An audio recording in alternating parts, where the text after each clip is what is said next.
Bienvenue à tous. Je me nomme Myriam. Aujourd'hui, nous explorons un sujet clé, la sécurité et la vulnérabilité des réseaux cognitifs, tiré d'une catégorie déploiement des réseaux cognitifs et écoles secondaires. Notre travail sera présenté comme suit. Tout d'abord, nous allons parler de l'intérêt et de la justification de ce projet. Ensuite, nous allons présenter des concepts clés pour comprendre vraiment c'est quoi un réseau cognitif. Après, nous allons parler de l'impact que tous ces réseaux ont en Afrique. Pourquoi ce sujet concerne le continent africain. Et enfin, nous allons présenter des sujets pour remédier aux problèmes de. Tout d'abord, c'est quoi un réseau cognitif? Un réseau cognitif est un type de réseau composé d'éléments capables de mesurer, de détecter, d'apprendre et de revenir afin de s'adapter dynamiquement aux variations de ces conditions. Son principe est d'optimiser les performances de bout en bout en augmentant son efficacité et ses performances. L'objectif de cette vidéo est important. Les réseaux intelligents optimisent les ressources radio, mais sont aussi exposés de se comprendre sur ce cognitif, la vulnérabilité, l'impact en Afrique et surtout comment les sécuriser. Présent, nous allons parler de l'intérêt.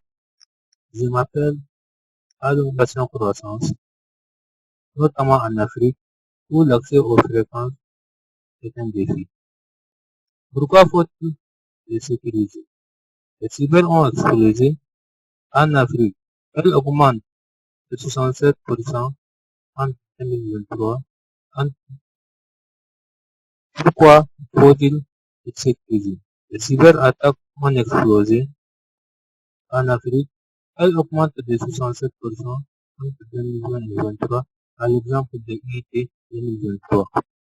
45% de failles viennent de vulnérabilités logicielles et d'attaques par usurpation cognitive, à l'exemple de McAfee 2022. Le marché des réseaux cognitifs devrait croître de 22% en Afrique par an, à l'exemple de Jesma Intelligence. En conclusion, les réseaux sont une révolution, mais sans sécurité. Il devient une cible parfaite pour les cyberattaques. Je m'appelle Mohamed. Je vais parler donc de petits comprennent les fondamentaux, ce qu'est le développement, le système éducatif et enseignement. Il analyse l'environnement et prend des décisions économiques pour optimiser les spectres de vie. Quels sont les dangers? Le gestion avec l'économie sans-fil et tout. Application de force de l'eau et dans la gestion de l'esprit. Une de silos et pour tromper les gens. Et lui faire croire une réponse interprétation de l'autre. Pénaliser le résultat. Caractère effectué un utilisateur légitime. Conséquence, il peut déterminer le projet de culture des services. Le but du service est de chacune des blocs de décision impactée dans le projet de protection massive. Et regarde et s'habituer les réseaux connectés, ni les récupérer positifs, mettre en commun les infrastructures à Dakar, qui a pour programmer les impacts à l'Afrique des réseaux c'est fait. Pourquoi ces fusions concernant les impacts à l'Afrique de ces réseaux c'est fait.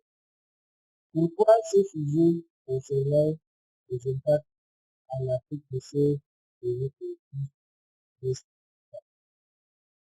l'Afrique a bien une expansion numérique, mais elle reste vulnérable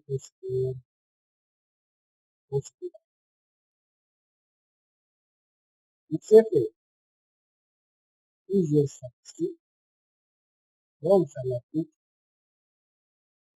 ce qui concerne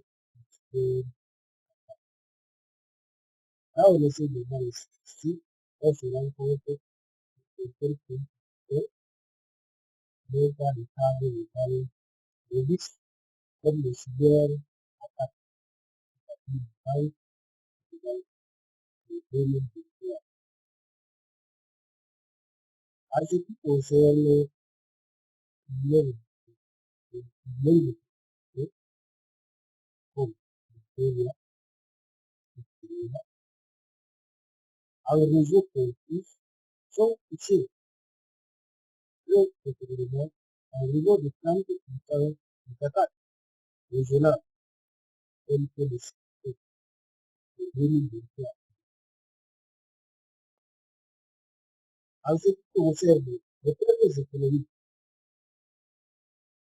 les pays africains ont posé des codes d'interruption de services immédiats à une valeur de 3,5 milliards de USD par an. Ce qui concerne l'exemple concret, en Afrique de l'Ouest, l'absence de législation en l'État a facilité plusieurs attaques sur les infrastructures de l'époque. Bref, l'Afrique doit sécuriser ses réseaux de leur déploiement pour éviter de lourdes conséquences économiques et sécuritaires. Si on voit aussi, en plus des impacts en Afrique, sur les réseaux collectifs en faveur de solutions envisagées. Il s'est fait. Qu'est-ce qu'il faut faire face à ces attaques? Qu'est-ce que les jeunes Africains peuvent faire pour mieux garantir la sécurité de ces réseaux? On parle ici de renforcement des compétences. Comment les sécuriser efficacement? Amélioration technologique à l'ITAM, c'est-à-dire le blockchain, assure la traçabilité des décisions prises par les réseaux, empêchant les manipulations malveillantes.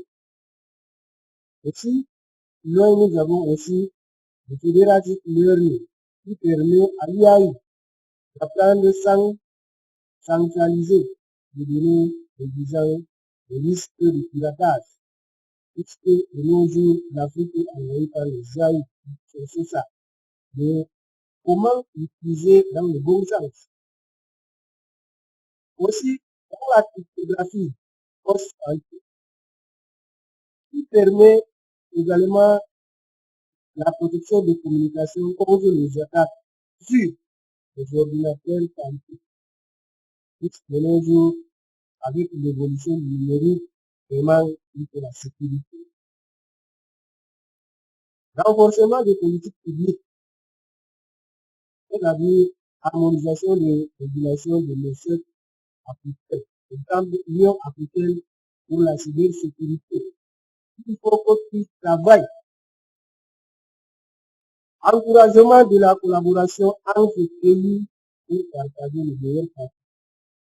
Sensibilisation et formation. Plus les jeunes africains étant sans formation.